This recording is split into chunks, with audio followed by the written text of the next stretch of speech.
Horacio Fonti, ¿qué tal? Buen día para todos.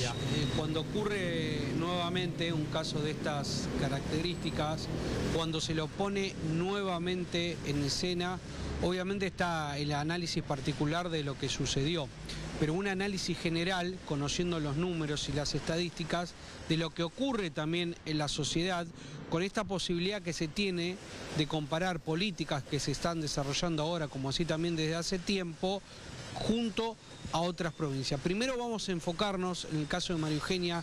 Es tremendo, es brutal escuchar los testimonios de aquellos que la querían, pero saber, Gabriela Sosa, denuncias previas, hechos que habían enmarcado esta relación que terminó en violencia, en un femicidio. Hay que esperar cuáles son los datos que efectivamente salen en el proceso de búsqueda de justicia, pero hay alguna información de que habría habido denuncias de situaciones de violencia, que ha habido incluso en su vida también otras situaciones muy dramáticas, pero que son esto que pasó ayer, con una mujer de 37 años en la vía pública. Es una modalidad que ha sucedido en más del 10% de los femicidios en la Argentina y que generan una lectura, ¿no? ¿Cuál es el elemento que genera que un varón en un espacio público lleve adelante la manera más extrema de violencia machista? Y tiene que ver muchas veces con la impunidad con la que se manejan los agresores, con la falta de respuesta del Estado. Y te diría que en el caso particular de esta situación es interesante volver a los protocolos que tenemos hace mucho tiempo, y es hacer el recorrido institucional que hizo la que hoy decimos como víctima, ¿no? ¿Qué se hizo en ese momento? ¿Cuáles fueron las medidas de protección? ¿Cuáles fueron incluso las políticas de fortalecimiento de una mujer que pasó por violencia de género y que quizás con otra pareja tiene una situación de determinadas características? Bueno, ¿dónde hubo que fortalecer y no se hizo? En general en estos casos todo se relaciona con antecedentes previos, con falta de actuaciones. ¿Por qué nuevamente tenemos que hablar de lo mismo? Por un lado, hay una debilidad y una precarización de las políticas públicas hacia el abordaje de la violencia machista en la Argentina.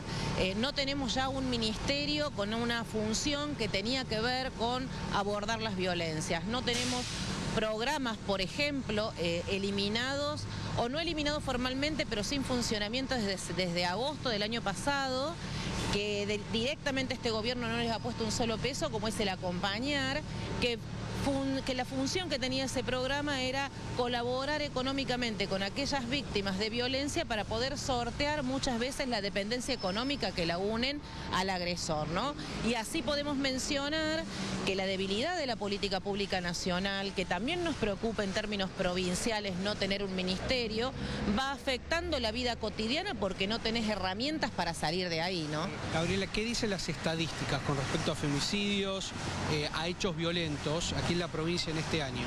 7 son los femicidios íntimos, que son aquellos asesinatos de mujeres cometidos por parejas o exparejas o integrantes varones de su círculo íntimo. 3 situaciones se dieron de asesinatos de mujeres en contextos de economías delictivas, en general vinculadas a la microcriminalidad, el narcotráfico, microtráfico, en espacios urbanos de la ciudad de Rosario o Gran Rosario, y hay 2 situaciones en investigación para determinar si hay componentes que determinen que es femicidio o que tiene otra característica el asesinato.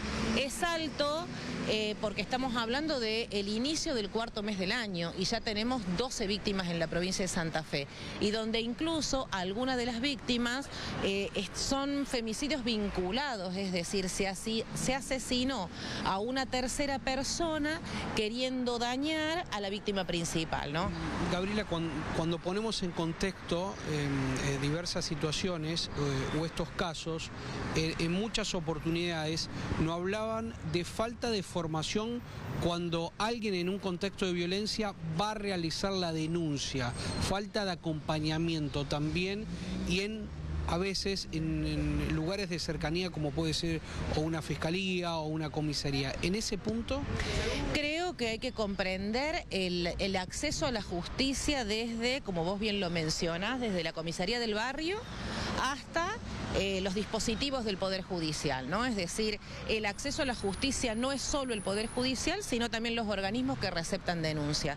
Se ha ido mejorando con el tiempo, pero siempre somos receptivas, al menos desde Mumalá, de situaciones donde no se dio la respuesta correcta o se derivó a otro tipo de institución cuando cualquier comisaría debe estar capacitada para orientar de qué hacer, o determinado agente policial se toma atribuciones que deben ser del Poder Judicial. Por ejemplo, en situaciones donde hay convivientes y la policía dice te tenés que ir vos o te tenés que ir vos, cuando eso son medidas que debe determinar la justicia. En el Poder Judicial lo que necesitamos son mayores recursos. Empezaron a salir más rápidamente las medidas de protección, uno va a denunciar a Fiscalía y es muy probable que se vaya con la restricción de acercamiento en la mano, pero no alcanzan los dispositivos, no alcanza el personal y también hay algo que todavía está sin definir. ¿Quién se hace cargo del seguimiento de las situaciones? Yo denuncié. ¿Quién hace el seguimiento de lo que está pasando con el agresor? ¿Cuándo se determina que es necesario, imprescindible una medida como un dispositivo electrónico para agresores que fueron violentos en un nivel preocupante o gravísimo, de lesiones graves? Hoy no tenemos dinero, por ejemplo, para contar con dispositivos electrónicos en varones que han cometido lesiones graves. La última, Gabriela, y a veces no se habla mucho de la calidad de vida que tiene que pasar esa mujer en el mientras tanto cuando no obtiene respuestas o las respuestas, la verdad, son a media y no solucionan. Uno de los principales problemas que debe abordar, por ejemplo, el Poder Judicial es hacer cumplir la ley que dice que el lugar donde está viviendo la víctima, esa víctima de violencia, es prioritariamente de ella. Sea su casa, no sea su casa, sea un lugar alquilado donde la titularidad la tiene el agresor, la ley dice que son las mujeres víctimas quien deben quedarse en la vivienda. Muchas veces lo que pasa es que la mujer sale corriendo con los niños, con las niñas y no tiene dónde ir, es ahí donde deben operar el Estado alojándola en un lugar cuando quizás ha tenido una vivienda y el agresor es quien corre a las mujeres, ¿no? Muchas gracias. No, Gabriela. gracias a ustedes. Bueno, con situaciones diversas, reflejando lo que ocurre en la provincia de Santa Fe, obviamente con este caso muy cercano aquí en la ciudad de Rosario, con la verdad algunos puntos y esto que casi es un contexto de no haber obtenido una respuesta anteriormente y que lamentablemente termina en un femicidio.